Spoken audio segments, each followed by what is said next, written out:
Welcome back to the Moneybeard channel. We're back with another interview today. Today, I have the pleasure of having the guys from Abstract Effects in here. That's Max, Daryl, and also Daryl. Well, if you're not familiar, these guys are pretty talented magicians. They got their start years ago performing, and then they started creating. They started just making up some of their own magic tricks, maybe like a lot of other magicians do, but they have rolled that into a full-service consulting company, which we're going to talk about today. We're going to talk about the business end of what you guys are doing.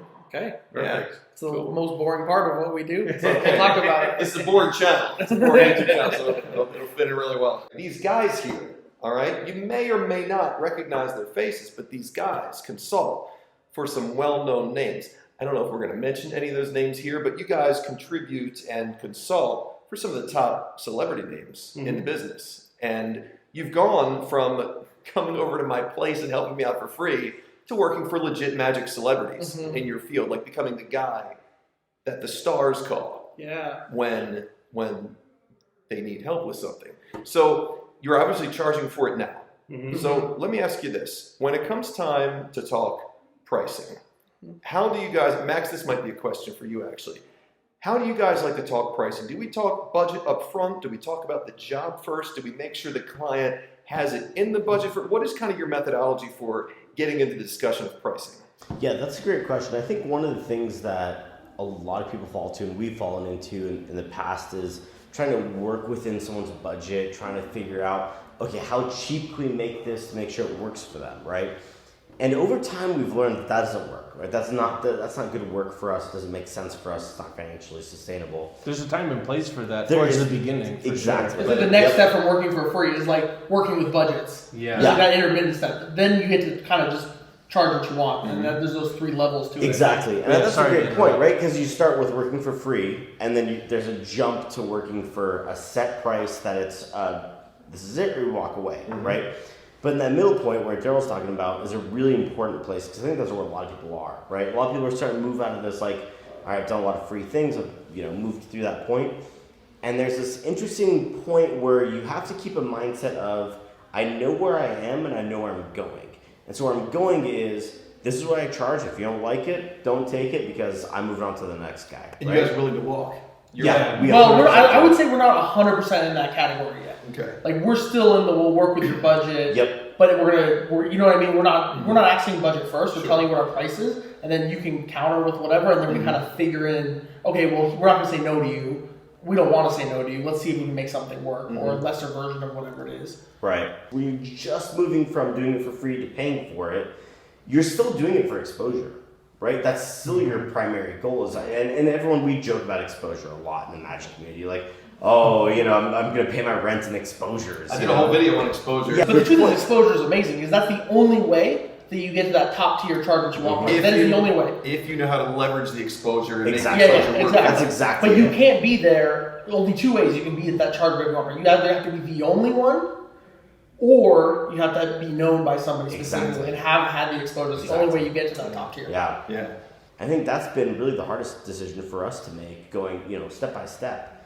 It's where do we sacrifice to get that longer term reward, and where do we have to sacrifice in the long term to make sure we get money here so we can. So it's a cycle for us, and that's the biggest thing. And then with what Max is saying, we're at a point now where we get to, like you say, leverage that exposure. We're not going to do something under the price that we want if there's no opportunity. Like if it's just nothing against birthday party magicians, but if some birthday party magician in Florida, whatever, like he just wants us to help him, we're going to say no, obviously. But when it can be something that's going to go on TV, well, if you're contributing value has to be contributed back to you in some way. Exactly.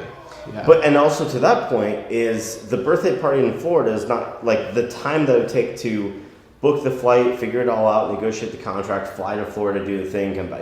It's a week, right? You're going to be gone. It takes up a lot of your time. Sure. And whatever you're making there, a couple grand or something, like, is that worth the 5 days, 6 days that you're going to be missing out on, really working on the business? And there's that famous saying of, like, are you working in the business or working on the business, right?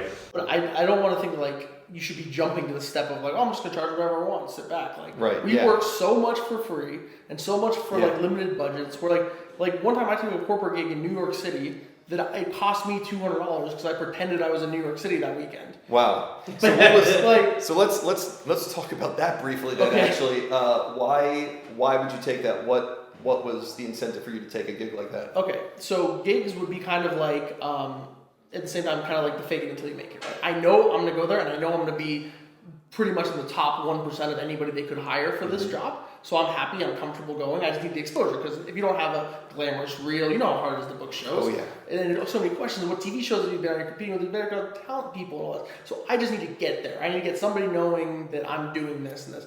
So you get a call for a gig. But it's probably from another magician who passed it off to me because I've like told them I do gigs, even though I probably had like never done more than like one gig.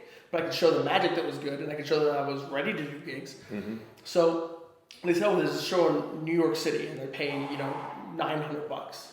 And I go, and I'm like, okay, the lady calls me. She's like, oh, it's like in New York City, we can't afford travel. It's just like $900. I was like, wait, what's the weekend again? And she's like, and at the same time, I'm like Googling like how much flights cost in New York City. And she's like, the date, she repeats the dates, and I go, oh my goodness. So I'm actually in New York City that weekend for a couple other shows. And I'd never been to New York City. And I was like, so it's perfect, I'll be there. Like, count me in. Even though it's not my budget, I happen to be there, so I might as well make it work. And then so I go there. Fantastic. That's fantastic. But then the best thing is I killed it. I've also leveled myself up and then proved it when I got there. They had the best time ever, and they've continually booked me until I said I don't go to shows anymore, and they stopped booking me. I think to the point that Daryl was bringing up of wanting to, like, you're kind of fake it till you make it thing, is it's not just like being good, it's not just like faking it, but it's like putting in the work and that determination of like, this is what I'm doing, this is what I'm doing for a living, I know I'm gonna make this happen, so I'm putting in every minute I have to make it happen, to get to that end goal, because it's forever. Yeah, and like one thing to that is like, I think this is a good way to look at it, because there's a lot of politics that go into booking gigs, a lot of like what's here, what's there. And there's a lot of like, we were talking about social media gurus earlier, you and me, right? Like those guys that will rent a Lamborghini for a weekend and a house and all this. And I actually am not opposed to that, like that level of faking it. I'm not opposed to it. The only thing that I think either is a full positive or the worst kind of negative is whether the end user is going to be happy and satisfied with what they bought from you. Would you be comfortable buying a $2,000 course from someone who rented a Lamborghini for the weekend and told you that he was going to teach you the secrets that allowed him to buy that Lamborghini in that mansion, when in fact there were no secrets because he hadn't bought a Lamborghini or a mansion? Would you be disappointed with that purchase? Yeah, of course. Because that's the thing is, disappointed. if he just kind of brainstormed and like figured something out and sold it the next day and it was genuine gold, I don't care you think That it. is the But that's never gonna happen, right? 1% of the chance that's ever going to be. Yeah. Let me ask you guys how you structure your pricing real quick. Do you believe in, like, when you're doing a job for consulting? Yeah. When you're going in, a magician says, I need X, Y, and Z done for my show. Basically, help me create better magic tricks. Are you pricing your stuff either, is it by the hour, like how long it's going to take you, or do you structure it based on, like, it's always the same amount per job or per magic trick, or is it more of like how much value you're adding? Like if the person is doing a Netflix special and you're consulting for a little special versus me with smaller audiences. Like how do you go about that? So I'll tell you, we've done everything under the sun. Where we are now, where we've been very happy being, and I think where we're going to continue to be, is charging by the day. So it's a flat rate for a day. Doesn't really matter, and That works well for you guys and for your clients? yeah, because it's basic. It is, or it's not basic, but it's straightforward. Is what I mean to say. And they say, if someone comes to you and says, "Hey, I've got a TV special coming out. I need 20 minutes of magic written out for this special." How many days do you think that would take? Do you quote them about how many days you think it would take, or like what is the process? So with bigger projects, it's always kind of different because especially for TV, we've had to pivot away from the day system completely, and we get to that. But we still base our pricing on that. Yeah, we still base our pricing on that because we say, okay, what does it take us away from our other business of selling magic tricks, not just doing this consulting thing? Is like, how much does it cost to get us away from that for a day? We got to our number, and that's what we charge now. And it's also based on like how much of this we want to be doing, because if we get 20 emails about consulting, like we don't want that. We want 2 emails about consulting that are going to pay our full rate, and that's all we want, you know. And that's kind of where we're getting too many emails about consulting. Like, okay, prices have to keep going up until we're doing the level of amount of work that we want to be doing. And so by the day price, it takes a lot of trust though on the client's part, because you say, okay, I need to build a magic trick, and we're like, okay, how much is it going to cost to build this magic trick? It's like, we don't know. And obviously we want to be fair with everybody, so we can put like, you know, this shouldn't cost more than this, but really just give us a couple days on it and it'll be done. And it's just kind of the trust in that, trust the value that we're going to put in, because really we could be terrible consultants and just say, oh, we didn't come up with anything, and then walk away and take their money. Yeah, but you still owe us for 5 days. So we'll never do that to anybody. So it takes some trust on their part, but everybody's been satisfied with that, basically. I mean, have you ever been in the situation where it takes you way longer than you expected it to, and you've got to go back and say, hey, I know I quoted you 5 days, this is looking like a 15 to 20 day job now? No. So almost at that point, I think we like eat the bullet, because I was gonna say, just recently we've gone like a day over what we planned to for, I don't want to say too much, but you know about high heel shoes, something like that.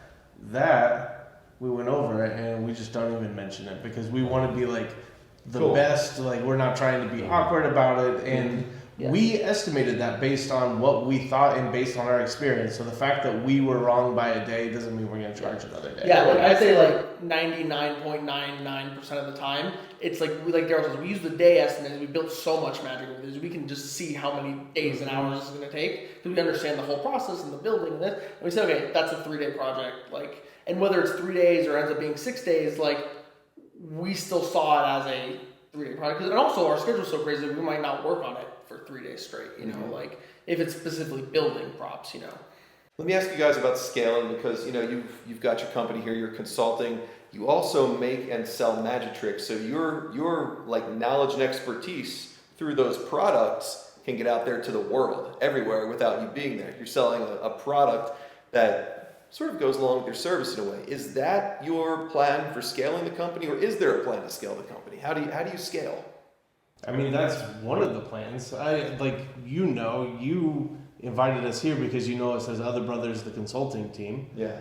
And then when we came here, we're like, hey, call us Abstract Effects. Why? Because that's the direction we're trying to go. So Daryl and I did consulting. Then Max came along, helped us with business. And then there's somebody else who's not even here, Nicholas Lawrence, who is the 4th piece of the puzzle for Abstract Effects. And he's like the creative backbone of the whole thing. Yeah.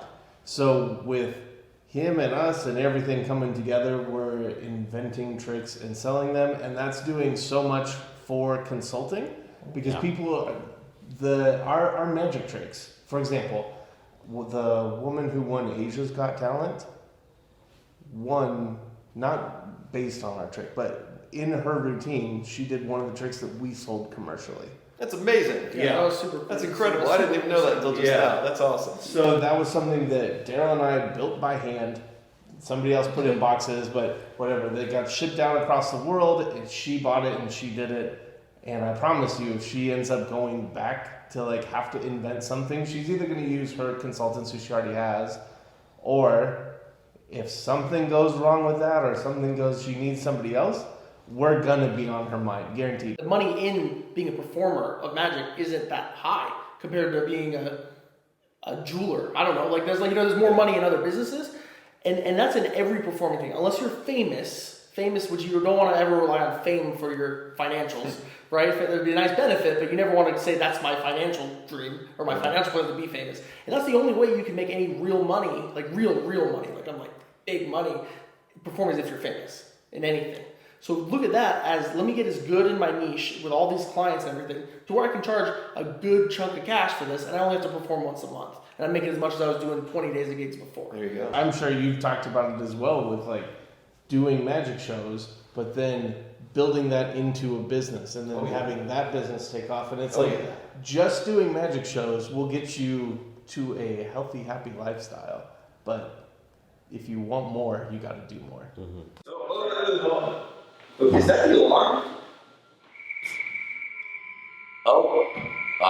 Is that the alarm? Yes, we're getting the cops called.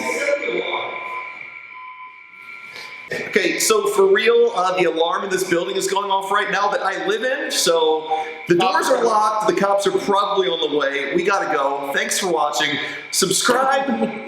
I hope there's a video next week. Lots of love, guys. Thank you.